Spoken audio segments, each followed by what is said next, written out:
എല്ലാവർക്കും UKB സൊല്യൂഷൻസിലേക്ക് സ്വാഗതം. കഴിഞ്ഞ വീഡിയോയിൽ KCSE സെക്ഷൻ 1 മുതൽ 7 വരെയാണ് എടുത്തിട്ടുള്ളത്. അതുമായി റിലേറ്റ് ചെയ്തിട്ടുള്ള 1 മുതൽ 3 വരെയുള്ള റൂളുകളാണ് ഇന്ന് ഡിസ്കസ് ചെയ്യുന്നത്. കഴിഞ്ഞ ക്ലാസ്സിൽ നമ്മൾ സെക്ഷനാണ് പഠിച്ചത്. ആ സെക്ഷനുമായി റിലേറ്റ് ചെയ്ത ഓരോ പ്രൊസീജിയറും റൂളിലാണ് വിശദമാക്കുന്നത്. റൂൾസ് ഫോംഡ് ബൈ ഗവൺമെൻറ്, അതായത് കേരള കോപ്പറേറ്റീവ് സൊസൈറ്റീസിൽ റൂൾ ഫ്രെയിം ചെയ്യാനുള്ള അധികാരം എന്ന് പറയുന്നത് പ്രസൻറ്റിൽ ഏത് ഗവൺമെൻറ് ആണുള്ളത് അവർക്കാണ്. KCSE rule came into force on 14th July 1969. 14/7/1969 KCSE rule നിലവിൽ വന്നിട്ടുള്ളത്. Rule 1 mentioned about short title and extend. Short title എന്ന് പറഞ്ഞാൽ KCSE rule, extend whole state of Kerala. Next വരുന്നത് റൂൾ 3 ആണ്. റൂൾ 2 എന്നുള്ളൊരു ഓപ്ഷൻ ഇല്ല. Rule 3 mentioned about application for registration. രജിസ്ട്രേഷനുള്ള അപേക്ഷ നൽകൽ. സെക്ഷൻ പ്രകാരം സെക്ഷൻ 6 അപ്ലിക്കേഷൻ ഫോർ രജിസ്ട്രേഷൻ ഉള്ളത്. Rule 3, every application for registration of societies under subsection 1 of section 6 shall be made in duplicate. ഓരോ ആപ്ലിക്കേഷനും നമ്മൾ നൽകുമ്പോൾ അതിൻ്റെ 2 കോപ്പി നൽകിയിരിക്കണം എന്ന് പറയുന്ന റൂളാണ് റൂൾ 3. സെക്ഷൻ ആണെങ്കിൽ സെക്ഷൻ 6 സബ്സെഷൻ 1 ആണ്. ഡ്യൂപ്ലിക്കേറ്റ് എന്ന് ഉദ്ദേശിക്കുന്നത് 2 കോപ്പി നൽകിയിരിക്കണം എന്നാണ്. Rule 3 sub rule 1, application for registration of society made in duplicate in form number 1.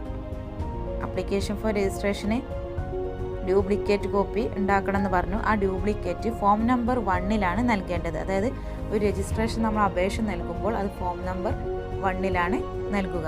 ശ്രദ്ധിക്കുക, ഫോം നമ്പർ 1. ഫോം നമ്പർ 1 പ്രതിപാദിക്കുന്നത് KCSE റൂളിലെ അപ്പൻഡിക്സ് 2 കഴിഞ്ഞ ക്ലാസ്സിൽ പഠിച്ചു. അപ്പൻഡിക്സ് 2 ഫോംസുകൾ പ്രതിപാദിക്കുന്നത്. ആ ഫോം നമ്പർ 1 ഒരു രജിസ്ട്രേഷനുള്ള അപേക്ഷ നമ്മൾ നൽകുക. ഈ അപേക്ഷ നൽകുമ്പോൾ 5 രൂപയുടെ കോഡ് ഫീസ് സ്റ്റാമ്പ് അതിൽ പതിച്ചിരിക്കണം. 5 രൂപയുടെ കോഡ് ഫീസ് സ്റ്റാമ്പ് പതിച്ചിട്ട് ഫോം നമ്പർ 1 നമ്മൾ ഒരു രജിസ്ട്രേഷനുള്ള അപ്ലിക്കേഷൻ നൽകുക. Rule 3A, 3 copies of proposed bylaw of the society should accompanied by the application for registration. രജിസ്ട്രേഷൻ്റെ അപേക്ഷയോടൊപ്പം 3 കോപ്പി പ്രപ്പോസ്ഡ് ബൈലോ കൂടെ അക്കമ്പനീഡ് ചെയ്യണമെന്ന് പറയുന്നതാണ് റൂൾ 3A. എന്താണ് പ്രപ്പോസ്ഡ് ബൈലോ എന്ന് കഴിഞ്ഞ ക്ലാസ്സിൽ പറഞ്ഞിട്ടുണ്ട്. ബൈലോ ആണ് internal law of cooperative society. Proposed bylaw registered അല്ലാത്ത ബൈലോയുടെ 3 കോപ്പി അപേക്ഷയോട് കൂടെ സമർപ്പിച്ചിരിക്കണം. Rule 3B, for the purpose of registration of new cooperative society, a certificate from bank or bank stating the credit balance in favor of the proposed society shall be accompanied. Credit balance സ്റ്റേറ്റ്മെൻറ്റോ അല്ലെങ്കിൽ bank സർട്ടിഫിക്കറ്റോ അപേക്ഷയോടൊപ്പം നൽകണം. അതായത് ഒരു cooperative society form ചെയ്ത് അതിൽ membership കിട്ടണമെങ്കിൽ share capital നൽകിയിരിക്കണം. Share capital amount രൂപത്തിലാണ് നൽകുക. അപ്പം ആ എമൗണ്ട് ചീഫ് പ്രൊമോട്ടർ തൊട്ടടുത്ത ബാങ്കിലോ അല്ലെങ്കിൽ പോസ്റ്റ് ഓഫീസിലോ അതുമല്ലെങ്കിൽ രജിസ്ട്രാർ നിർദ്ദേശിക്കുന്ന ഏതെങ്കിലും ബാങ്കിലോ നിക്ഷേപിച്ച് അതിൻ്റെ ക്രെഡിറ്റ് ബാലൻസ് സ്റ്റേറ്റ്മെൻറ്റ് ആപ്ലിക്കേഷൻ്റെ കൂടെ വെക്കുക. Rule 3C, for the purpose of registration of new cooperative society, a list of person in duplicate who have contributed to the share capital together with the amount contributed and the entrance fee paid by each of them shall be accompanied. Application നൽകുമ്പോൾ ഓരോ മെമ്പേഴ്സും contribute ചെയ്ത share എമൗണ്ടിൻ്റെ ലിസ്റ്റും അതുപോലെ entrance fee അടക്കേണ്ടി വരും. എല്ലാവരും share capital എടുക്കുമ്പോൾ അതിനനുസരിച്ചൊരു entrance fee അടക്കണം. ആ എൻട്രൻസ് ഫീയുടെ ലിസ്റ്റും അപേക്ഷയോടൊപ്പം സമർപ്പിച്ചിരിക്കണം. ഈ ഷെയർ ക്യാപിറ്റൽ 3 വർഷം കഴിഞ്ഞാൽ തിരിച്ചടക്കണം.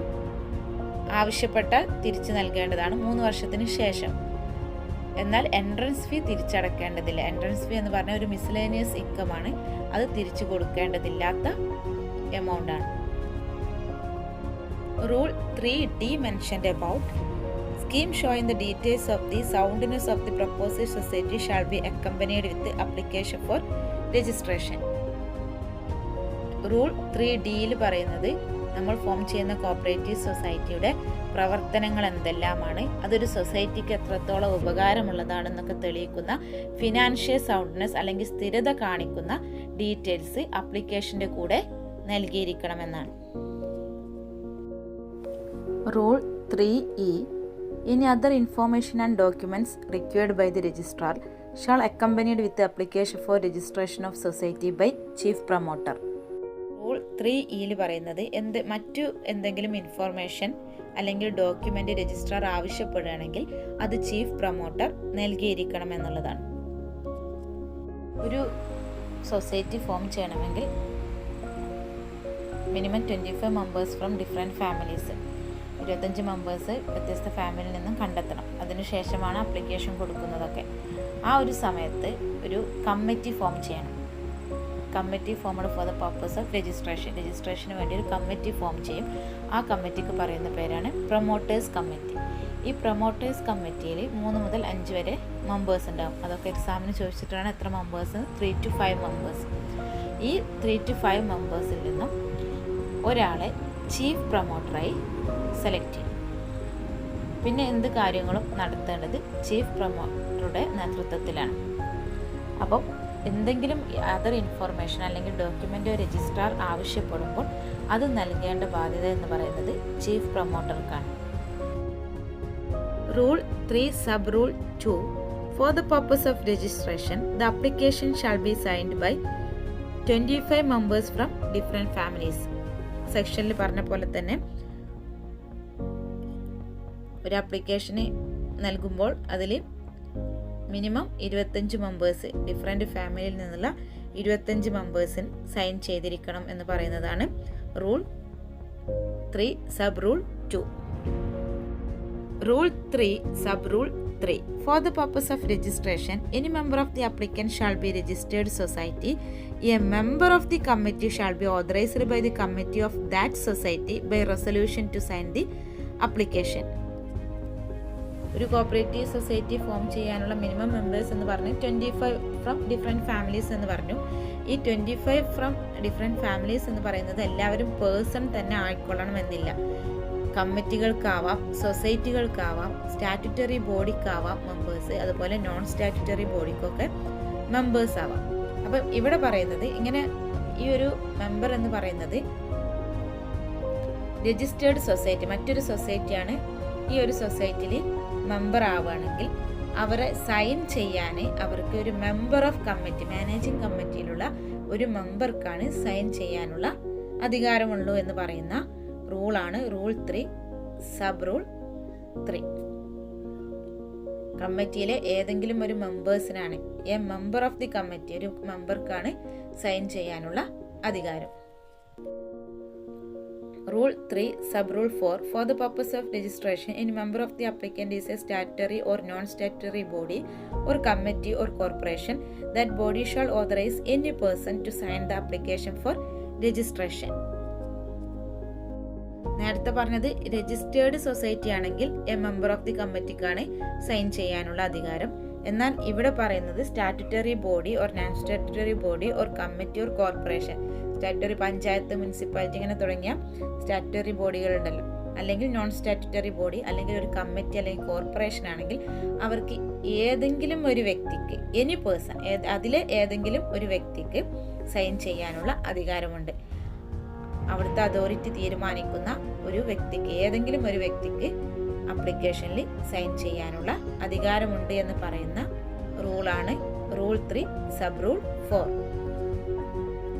Rule 3 sub rule 5 The application for registration shall be sent to registrar by registered post or by person. ഒരു വ്യക്തി മുഖേനയോ രജിസ്റ്റേർഡ് പോസ്റ്റോ ആയിട്ടാണ് രജിസ്ട്രേഷനുള്ള ആപ്ലിക്കേഷൻ രജിസ്ട്രാർക്ക് അയച്ചു കൊടുക്കുന്നത്. Rule 3 sub rule 6 mentioned about application fee for registration of new society. ഏറ്റവും important ആയിട്ടുള്ള റൂളാണ് application fee. നമ്മൾ register ചെയ്യുമ്പോൾ ഒരു ആപ്ലിക്കേഷൻ ഫീ ഉണ്ട്. ഈ ആപ്ലിക്കേഷൻ ഫീ നൽകണമെന്ന് പറയുന്ന റൂളാണ്. റൂൾ 3. Sub rule 6. അപ്ലിക്കേഷൻ നൽകുന്നത് ഏരിയ ഓഫ് ഓപ്പറേഷൻ്റെ ബേസിലാണ്.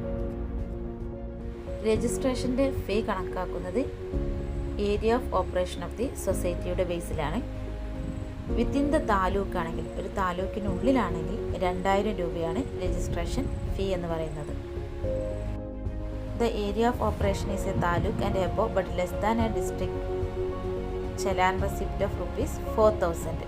അതായത് ഏരിയ ഓഫ് ഓപ്പറേഷൻ ഒരു താലൂക്കും അതിൻ്റെ മുകളിലും, പക്ഷെ എന്താണ്, ഒരു ഡിസ്ട്രിക്റ്റിൻ്റെ താഴാണെങ്കിൽ അതിന് 4000 രൂപയാണ് രജിസ്ട്രേഷൻ ഫീസ് എന്ന് പറയുന്നത്. Next, the area of operation is a district. ഒരു ഡിസ്ട്രിക്റ്റിൻ്റെ ഉള്ളിലാണെങ്കിൽ അവിടെ രജിസ്ട്രേഷൻ ഫീ എന്ന് പറയുന്നത് 5000. If the area of operation is more than 1 district challan receipt of ₹10,000. ഒരു ഡിസ്ട്രിക്റ്റിനേക്കാൾ കൂടുതലാണെങ്കിൽ അവിടെ 10000 രൂപയാണ് രജിസ്ട്രേഷൻ ഫീസ്.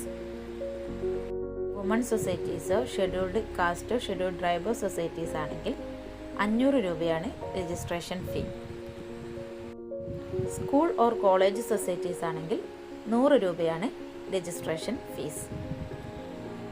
ഒന്നുകൂടെ ശ്രദ്ധിക്കുക, application fee within the taluk ആണെങ്കിൽ 2000 രൂപ, above 1 taluk and less than district 4000 രൂപ, ലിമിറ്റഡ് ടു 1 ഡിസ്ട്രിക്റ്റ് 5000 രൂപ, മോർ ദാൻ 1 ഡിസ്ട്രിക്റ്റ് 10000 രൂപ, വുമൺ SC/ST സൊസൈറ്റീസ് 500 രൂപ, സ്കൂൾ ഓർ കോളേജ് സൊസൈറ്റീസ് ആണെങ്കിൽ 100 രൂപ.